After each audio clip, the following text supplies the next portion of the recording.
Hello दोस्तों, तो आपका बहुत बहुत स्वागत है हमारी एक और नई वीडियो में। और अगर आप हमारे चैनल पर नए हैं तो सब्सक्राइब कीजिए चैनल को और बेल आइकन को दबाइए। ऐसी अमेजिंग एजुकेशनल वीडियोस हम आपके लिए लाते रहेंगे। तो आइए दोस्तों शुरू करते हैं इस वीडियो को, जो बेस्ड है टॉपिक पे कास्ट एंड पॉलिटिक्स के, आपकी सिविक्स के बुक के chapter gender, religion and caste के। ठीक है, तो इसके पहले हम अपनी 4 वीडियोस बना चुके हैं। पहली वीडियो में हमने पूरा जेंडर का टॉपिक कवर किया था। उसके बाद हमने 3 वीडियोस में छोटी छोटी वीडियो बनाकर फिर हमने पूरा आपका कम्युनलिज्म वाला, रिलीजन वाला टॉपिक कवर किया था। तो अब ये हमारी 5th वीडियो है, इसमें हम कास्ट और पॉलिटिक्स का टॉपिक कवर करेंगे। ठीक है, कास्ट का टॉपिक कवर करेंगे मेनली जो बात है। ठीक है, तो पहले हम देखते हैं पॉइंट नंबर 0 है introduction to the topic of the caste and politics. इस टॉपिक का इंट्रोडक्शन देखते हैं। कह रहा है we have seen 2 instances of expression of the social division in the area of politics. कह रहा है हमने 2 इंस्टेंसेस यानी 2 चीज़ों के बारे में देखा। हमने पहला देखा जेंडर के बारे में और दूसरा देखा हमने रिलीजन के बारे में, और उनका हमने पॉलिटिकल एरिया में, पॉलिटिक्स में, राजनीति में एक्सप्रेशन देखा। ठीक है, तो हमें पता लगा कि एक जो है जेंडर को अगर हम एक्सप्रेस करते हैं पॉलिटिक्स में तो वन इज़ लार्जली पॉजिटिव। तो जो जेंडर वाला था हमारा टॉपिक, उसमें जेंडर को पॉलिटिक्स में एक्सप्रेस करना चाहिए, वो एक पॉजिटिव चीज़ है। पर जो हमने दूसरा देखा था कि रिलीजन को, तो दूसरा जो था कि रिलीजन को एक्सप्रेस बिल्कुल भी नहीं करना चाहिए पॉलिटिक्स में। अगर हम रिलीजन को पॉलिटिक्स में एक्सप्रेस करते हैं तो वो एक लार्जली नेगेटिव चीज़ हो जाएगी। ठीक है, नेगेटिव आउटकम आएगा उसका। तो ये हमने देखा था कि जेंडर को अगर हम एक्सप्रेस करते हैं पॉलिटिक्स में तो उसका पॉजिटिव आउटकम आता है, और अगर हम पॉलिटिक्स में रिप्रेजेंट करते हैं रिलीजन को तो रिलीजन का टोटली और लार्जली नेगेटिव आउटकम आता है। ठीक है, let us turn to our final case. तो अब हम पहुंच गए हैं अपने फाइनल केस पे, फाइनल टॉपिक पे। तो इस जो अब हम बात कर रहे हैं फाइनल केस की, फाइनल केस कौन सा है हमारा? Representation of the caste in politics. तो इसका जो है डुअल इसके एस्पेक्ट्स आएंगे। पॉजिटिव इसका आउटकम भी आएगा और नेगेटिव आउटकम भी आएगा। पॉजिटिव एस्पेक्ट भी आएंगे, नेगेटिव एस्पेक्ट भी आएंगे। तो इस तरीके से ये उन दोनों डिवीजन से अलग है। ठीक है, तो ये बात आपको समझ आ गई। अब टॉपिक के अंदर चलते हैं। तो पहला टॉपिक है आइडियाज़ ऑफ कास्ट सिस्टम, कि ये कास्ट सिस्टम का जन्म कहाँ से हुआ और क्या आइडियाज़ हैं इसके। ठीक है, जो इसको प्रैक्टिस कराते हैं कास्ट सिस्टम को। ठीक है, in most societies occupations are passed on from one generation to another. ज़्यादातर सोसाइटीज़ जो थी और जो हैं भी बहुत सारी, उसमें जो क्या होता था कि ऑक्यूपेशन एक पॉपुलेशन से दूसरी पॉपुलेशन में पास हो जाती थी। ठीक है, कि एक बंदा अगर पीछे उसके पापा मोची हैं तो वो भी मोची बनेगा, कि उसके पापा अगर ये हैं तो वही ऑक्यूपेशन आके वो कैरी करता था उनका बेटा। ठीक है, ऐसे चलता जाता था। Caste system is an extreme form of this. और इसको जो ऑक्यूपेशन पास होती थी दूसरी जनरेशन में, ठीक है, जो पहली जनरेशन जो काम कर रहे होते थे वही दूसरी जनरेशन काम करेगी। इसकी एक्सट्रीम फॉर्म थी कास्ट सिस्टम। ठीक है, कास्ट सिस्टम की वजह से ही ये सब कुछ था। What makes it different from other societies is that in this system hereditary occupational division was sanctioned by rituals। ये और जो है कास्ट और सिस्टम से और सोसाइटीज से कास्ट सिस्टम इसीलिए अलग था कि यहाँ पे हेरिडिटी ऑक्यूपेशनल डिवीज़न होती थी। यानी हेरिडिटी मतलब हेरिडिटी के हिसाब से कि एक चेन चलती थी कि फादर ये काम करते हैं तो बेटा ये काम करेगा। और ये सब जो था रिचुअल और बिलीव्स के ऊपर ये सैंक्शन थी ये चीज़। ठीक है, उनके हिसाब से इन्हें माना जाता था, रिचुअल्स के हिसाब से। ठीक है, और ऐसे भी कनेक्ट करते थे कि मतलब कि ये मतलब इस कास्ट के हैं तो ये काम करेंगे, तो बिलीफ हो जाता था, एक रिचुअल हो जाता था कि ये ऐसे होते हैं लोग, ये सब कुछ, ठीक है। Members of the same caste group were supposed to form a social community that practice same और सिमिलर ऑक्यूपेशन, ठीक है। मेंबर्स जो थे एक सेम कास्ट ग्रुप के, उनको सपोज किया जाता था कि एक वो सोशल कम्युनिटी बनाएंगे, और वही सोशल जो पूरी कम्युनिटी है वो पूरी कम्युनिटी सेम या फिर सिमिलर, एक जैसा या फिर बिल्कुल सेम ऑक्यूपेशन को फॉलो करेगी। और married with the caste group, और उसी कास्ट ग्रुप में मैरी करेगा, वहाँ पे जो लड़का और लड़की है उसी कास्ट ग्रुप के लड़के लड़की से मैरी करेंगे, सेम कास्ट ग्रुप के लड़के लड़की से, ठीक है। और did not eat with the members of the other caste group, और दूसरे कास्ट ग्रुप के मेंबर्स के साथ वो खाना भी नहीं खा सकते, ठीक है। तो हार्ड मेन जो कोर है ना इस पैराग्राफ का वो यहाँ से है, members of same caste group से यहाँ तक, ठीक है। कि क्या था कास्ट सिस्टम में, इसके आइडियाज़ ये थे कि जो सेम कम्युनिटी का है जो बंदा, वो सेम तरीके की ऑक्यूपेशन जो है वो कैरी करेगा, और सेम कम्युनिटी का लड़का या लड़की शादी करेंगे सेम कास्ट ग्रुप से, और वो खाना भी नहीं खा सकते दूसरे कास्ट के लोगों के साथ, या ठीक है, या फिर उनके लिए खाना वो बना नहीं सकते, या फिर उनके साथ भी नहीं खा सकते और उनका बना हुआ भी नहीं खा सकते। Caste system was based on exclusion of the discrimination against the outcast group. इसकी वजह से क्या होता था, डिस्क्रिमिनेशन होता था उनके ऊपर जो आउटर कास्ट के हैं। They were subjected to inhuman practice of untouchability, और उनके साथ छुआछूत की प्रैक्टिस की जाती थी, मतलब कि उनको अनटचेबल माना जाता था कि अगर उन्होंने हमें छू भी लिया तो हमको दोबारा से नहाना चाहिए। ये अपर कास्ट के जो ग्रुप थे वो ये मानते थे कि उनको अगर किसी लोअर कास्ट ने छू लिया तो उनको दोबारा से नहाना पड़ेगा, क्योंकि वो क्या बोलते हैं कि उनकी जो है इज्जत कम हो गई, या फिर कह सकते हैं कि अपवित्र हो गए, ये सब बोलते थे। तो उनको अनटचेबल माना जाता था कि उनसे वो हमें छुए भी ना, ये चाहते थे अपर कास्ट वाले कि लोअर कास्ट वाले उन्हें छुए भी ना, ठीक है। तो ये थे कुछ आइडियाज़ कास्ट सिस्टम के, ठीक है। ये पॉइंट नंबर 1, देखो ये पॉइंट नंबर 0 था, इसको आप ज़्यादा याद ना करें, इसको याद करने की जरूरत नहीं है। पॉइंट नंबर 1 है ये, हाँ इसको याद कर सकते हैं आप।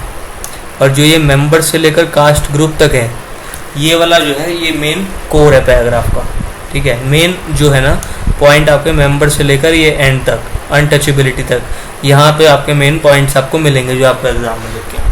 वैसे तो पूरा पैराग्राफ भी अगर याद हो तो लिख सकते हैं, क्योंकि इतना बड़ा है नहीं है पैराग्राफ जितना आपको लग रहा होगा, क्योंकि बुक में तो छोटा छोटा लिखा होता है तो फिर लाइंस ज़्यादा बन जाती हैं। मतलब कॉपी में लिख के देखो एक बार आप तो छोटा ही लगेगा आपको ये, ठीक है। तो हम चलते हैं अपने अब पॉइंट नंबर 2 पे, ठीक है। पॉइंट नंबर 1 हमने कवर कर लिया। पॉइंट नंबर 2 में हम कुछ इम्पॉर्टेंट डेफिनेशंस देखेंगे जो हमें मदद करेंगी पॉइंट नंबर 3 को पढ़ने के लिए।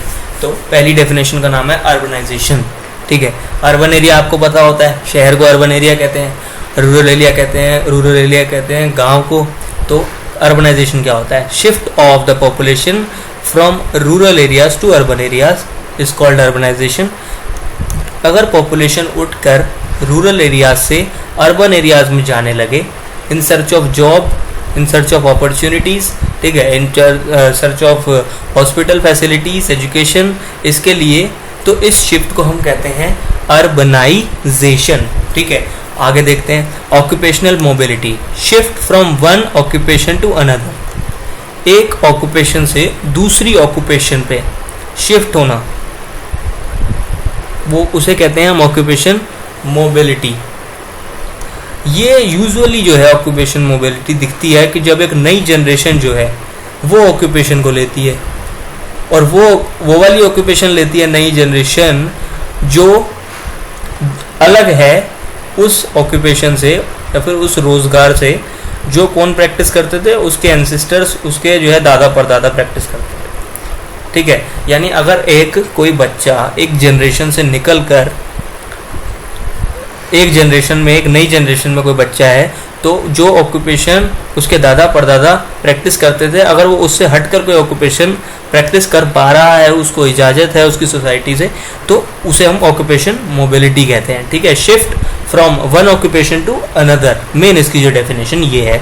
और इसको हम इस एस्पेक्ट में समझे, इस कॉन्टेक्स्ट में समझे इस चैप्टर के, तो ये इस कॉन्टेक्स्ट में ऐसे है कि व्हेन अ न्यू जनरेशन, जब एक नई जनरेशन क्या बोलते हैं आती है और वो ऑक्यूपेशन लेती है, वो वाली ऑक्यूपेशन लेती है, वो वाला रोज़गार लेती है जो उसके माता पिता या फिर जो उसके जो हैं दादा परदादा प्रैक्टिस नहीं करते थे जो ऑक्यूपेशन, तो इसे ऑक्यूपेशन मोबिलिटी कहते हैं। अब देखते हैं कास्ट हायरार्की, ठीक है, या फिर कास्ट हायरार्ची भी कहते हैं ऐसे लोग। ठीक है, वो हमारा टॉपिक नहीं है कि इसका प्रोनाउंसिएशन क्या होएगा, फिलहाल हम पॉलिटिकल साइंस पढ़ रहे हैं, इंग्लिश नहीं पढ़ रहे फिलहाल। तो कास्ट हायरार्की बोल रहे हैं हम इसे इस वीडियो में। ठीक है, मैं हायरार्की बोल रहा हूँ। तो hierarchy a ladder like formation in which the all caste group are placed from the highest to lowest caste। Caste hierarchy एक लैडर लाइक फॉर्मेशन है, एक लैडर हमने खड़ा कर दिया और उसमें क्या किया हमने कि सबसे ऊपर जो हाई कास्ट है उसको ऊपर रखा, फिर उसके नीचे नीचे नीचे नीचे आते जाते जो है लो कास्ट को सबसे नीचे रखा। ठीक है, तो एक वो लेडर लाइक फॉर्मेशन है जिसमें हाई कास्ट को ऊपर रखा जाता है, लो कास्ट को नीचे रखा जाता है, इसे कहते हैं कास्ट हायरार्की। तो ये जो 3 पॉइंट्स थे, ये जो 3 डेफिनेशंस थी, ये इंपॉर्टेंट होंगी, इससे हमें जो थर्ड पॉइंट है वो समझ आएगा। ठीक है, तो हम वापस ऊपर चलते हैं। ठीक है, तो अब हम देख रहे हैं अपना थर्ड पॉइंट। आप भी ये पॉइंट एनसीईआरटी में बना सकते हैं, मेरे साथ साथ एनसीईआरटी रीड करते जाइए, एक बार समझ लीजिए मेरे साथ, और उसके बाद आपको याद हो जाएगी जब भी आप याद करना चाहेंगे। एक बार पहला जो काम है वो समझने का है, दूसरा काम याद करने का है, तीसरा काम फिर क्वेश्चंस प्रैक्टिस करने का है। ठीक है, तो caste system is getting off in India. अभी तक हमने देखा कि कास्ट सिस्टम होता क्या है। ठीक है, पहले पॉइंट नंबर 1 में। अब हम देख रहे हैं कि कास्ट सिस्टम की अभी फिलहाल क्या हालत है इंडिया में। तो caste system is getting off in India due to, caste system जो है वो ख़त्म होता जा रहा है इंडिया में, क्योंकि एफर्ट्स करे हैं लीडर्स ने और रिफॉर्मर्स ने, डेवलपमेंट और एजुकेशन भी हुई है, और कॉन्स्टिट्यूशनल प्रोविज़न जो है हमारा उसकी वजह से भी। तो ये 3 चीज़ों के ऊपर हम डिस्कस करेंगे कि कैसे कास्ट सिस्टम ख़त्म होता जा रहा है इंडिया में। ठीक है, तो पॉइंट नंबर 3 को हम डिस्कस करते हैं। तो political leaders and the social reformers like Jyotiba Phule, Gandhi ji, doctor BR Ambedkar, Periyar Ramaswami, Naicker advocate and work to establish a society in which caste inequalities are absent. ठीक है, ये जो थे गांधी जी, प्रियर रामास्वामी, नायकर एडवोकेट, ज्योतिबा फूले, इन लीडर्स ने क्या किया, और इन सोशल रिफॉर्मर्स थे इनमें से कुछ, इन्होंने बहुत सारी वर्किंग करी कि इस्टेब्लिश की जाए एक सोसाइटी जिसमें जो है कास्ट इनइक्वालिटीज़ एब्सेंट हों। तो एक इनकी वजह से जो है कास्ट जो है अब ख़त्म होती जा रहा है कास्ट सिस्टम इंडिया में, जो कि एक अच्छी बात है। ठीक है, और partly due to the efforts and partly due to the, ये हमने जो है पहला पॉइंट डिस्कस कर लिया। पॉइंट नंबर 3 का पहला पॉइंट हमने डिस्कस कर लिया कि सोशल रिफॉर्मर्स की वजह से कास्ट सिस्टम खत्म हो रहा है। अब देख रहे हैं हम partly due to efforts and partly due to socio economic changes. ठीक है, सोसाइटी और इकोनॉमी में हमारे देश की बहुत सारे चेंजेस आए, जिसकी वजह से कास्ट और कास्ट सिस्टम जो है मॉडर्न इंडिया में, उस कास्ट सिस्टम में बहुत सारे चेंजेस आए हैं। किसकी वजह से चेंजेस आए हैं? सोशियो इकोनॉमी चेंजेस की वजह से। ठीक है, इकोनॉमी हमारी आगे बढ़ी, सोसाइटी, हमारी सोसाइटी की सोच बदली है, और उसकी वजह से जो है मॉडर्न इंडिया में कास्ट सिस्टम खत्म होने लगा है। With economic development and large scale urbanisation, growth of the literacy and education, occupational mobility and the weakening position of the landlords in the village, the old notions of the hierarchy are being breaking down. कह रहा है कि economic development हुई है बहुत सारी, और large scale urbanisation आपको मैंने बताया है कि शिफ्ट रूरल एरियाज से अर्बन एरियाज में, उसको अर्बनाइजेशन कहते हैं हम। ठीक है, उसकी वजह से लिटरेसी की ग्रोथ, यानी लोग एजुकेट हो रहे हैं ज़्यादा से ज़्यादा। ठीक है। लिटरेसी की ग्रोथ मतलब अब ज़्यादा से ज़्यादा लोग पढ़ना लिखना जानते हैं, बातों को समझ पाते हैं, बुक्स को पढ़ पाते हैं। ऑक्यूपेशनल मोबिलिटी कि अब जो है बच्चा है जो उसको अब वही ऑक्यूपेशन नहीं उस पर इन्फोर्स की जाती जो उसके पेरेंट्स प्रैक्टिस कर रहे थे, उसको राइट है कि वो कौन सी ऑक्यूपेशन चूज करे उसका, ठीक है। और weakening position of the landlords in villages, और जो विलेजेस हैं उनके अंदर जो लैंडलॉर्ड्स हैं अब उनकी पोजीशन उतनी नहीं रही, ताकतवर उनकी स्ट्रॉन्ग इतनी पोजीशन नहीं रही जितनी पहले ज़माने में हुआ करती थी, ठीक है। मतलब पहले ज़माने में उनकी पोजीशन अच्छी थी, लैंडलॉर्ड्स की उनका एक वर्चस्व था अपने विलेजेस में, तो इसकी वजह से जो और लोअर कास्ट थे उनको काम नहीं करने दिया जाता था खेतों वगैरह में कि अनटचेबल वगैरह हैं, तो उनकी पोजीशन जो है वो वीक हुई है।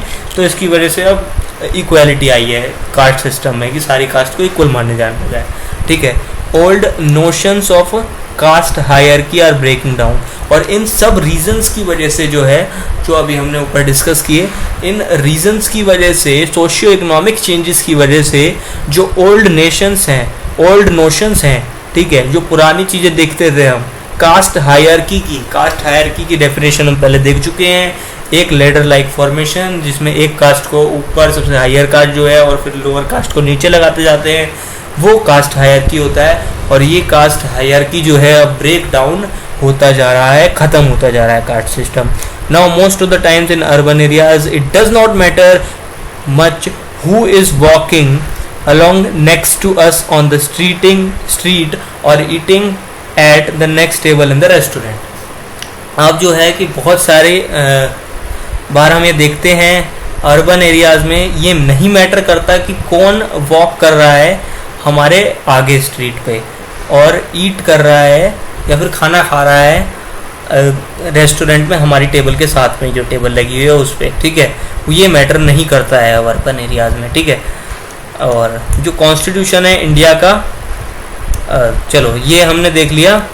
दूसरा पॉइंट, पहला पॉइंट हमने क्या देखा कि सोशल रिफॉर्मर्स की हेल्प से, उनकी वजह से और पॉलिटिकल लीडर्स ने भी कुछ काम किया, उसकी वजह से ख़त्म हो रही है कास्ट सिस्टम। अब हमने देख लिया सोशियो इकोनॉमिक चेंजेस, यानी जो डेवलपमेंट और एजुकेशन की वजह से देख लिया हमने। और अब हम देख रहे हैं कॉन्स्टिट्यूशन ऑफ इंडिया का कैसे प्रभाव है,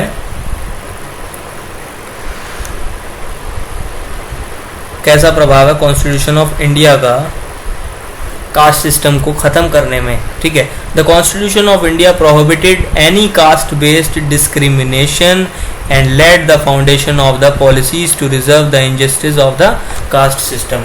कह रहा है कि हमारे कॉन्स्टिट्यूशन ने बिल्कुल बंद कर दिया है, बिल्कुल मना कर रखा है कि कोई भी डिस्क्रिमिनेशन नहीं कर सकता, इनजस्टिस नहीं कर सकता कास्ट सिस्टम को लेकर कि ये अपर कास्ट है, लोअर कास्ट है, ये इसके बेसिस पे कोई डिस्क्रिमिनेशन नहीं कर सकता। अगर वो करता है ऐसा कोई डिस्क्रिमिनेशन तो उसको जो है पनिश किया जाएगा लॉ के हिसाब से, ठीक है। तो ये हमारे कॉन्स्टिट्यूशन का काम है। तो कॉन्स्टिट्यूशन ने भी हेल्प करा है कास्ट सिस्टम को हटाने में, कास्ट सिस्टम को की जो है वैल्यू उसको कम करने में, कास्ट सिस्टम का इफेक्ट, और क्या बोलते हैं ये इन सब कास्ट सिस्टम का इफेक्ट कम होने की वजह से जो लोअर कास्ट होती हैं, लोअर कास्ट कम्युनिटीज़ हैं, वो आगे आ पाई हैं और उन्होंने एजुकेशन उनको हासिल हुई है और वो भी क्या बोलते हैं हमारी कंट्री में एक इक्वालिटी की तरह रह रहे हैं, ठीक है। तो हम एक ये लाइन दी हुई है बुक में, ये आप चाहे एग्ज़ाम में लिखना चाहें तो लिखें, नहीं तो ना भी लिखें, तो कोई इसका ऐसा इम्पोर्टेंट नहीं है। लाइन में कहा है कि if a person who lived a century ago, अगर एक पर्सन आता है और वो कब से आया है कि वो एक सेंचुरी यानी 100 साल पीछे का बंदा है, 100 साल पहले से एक बंदा टाइम मशीन पकड़कर आ गया, जो कि एक आ नहीं सकता पर इसमें इमेजिन करवाया है कि एक पर्सन जो एक सेंचुरी पहले कभी रहता था, या फिर एक पर्सन जो अभी तक जिंदा हो एक सेंचुरी से, ठीक है, जो 100 साल जिसने जी लिए हों और वो वापस आए इंडिया में, तो एक ग्रेटली सरप्राइज्ड, वो बहुत ज़्यादा सरप्राइज हो जाएगा इस चेंज को देखकर जो हमारी कंट्री में आया है कास्ट सिस्टम के ऊपर, कि कास्ट सिस्टम बिल्कुल ख़त्म होने को आ गया है हमारी कंट्री में। तो अभी इस वीडियो को यहीं पे बंद करते हैं, अगली वीडियो में हम देखेंगे कि कास्ट सिस्टम जो है क्या वो टोटली इरोड हो गया है हमारी कंट्री से, कि कास्ट सिस्टम क्या टोटली ख़त्म हुआ है कि नहीं हुआ है, इसको हम डिस्कस करेंगे कि कंटेम्प्रेरी इंडिया में कास्ट सिस्टम टोटली अभी तक ख़त्म हुआ है कि नहीं हुआ है। आप नीचे कमेंट बॉक्स में लिखिए कि आपके हिसाब से क्या कास्ट सिस्टम टोटली ख़त्म हुआ है इंडिया में या नहीं हुआ है, या फिर और इस पर अभी काम करने की हमें ज़रूरत है इंडिया एज अ कंट्री को। ठीक है, तो इस वीडियो में हमने जो अपने थे 3 पॉइंट्स को हमने डिस्कस किया। इसमें से 3 पॉइंट्स में से आपके 4 से 5 क्वेश्चंस बन सकते हैं बोर्ड्स में, बोर्ड एग्ज़ाम में। और पहले हमने जो हमारा पॉइंट नंबर 0 था उसमें हमने थोड़ा सा कंपैरिजन किया कास्ट सिस्टम का और चीज़ों से। फिर हमने कास्ट सिस्टम का पूरा देखा कि ये कैसे आइडियाज़ हैं, कैसे चलता है ये सब कुछ। और फिर हमने अगली वीडियो में क्या बोलते हैं पॉइंट नंबर 2 में इंपॉर्टेंट डेफिनेशंस देखी, अर्बनाइजेशन, ऑक्यूपेशनल मोबिलिटी और कास्ट हायरार्की की डेफिनेशन देखी।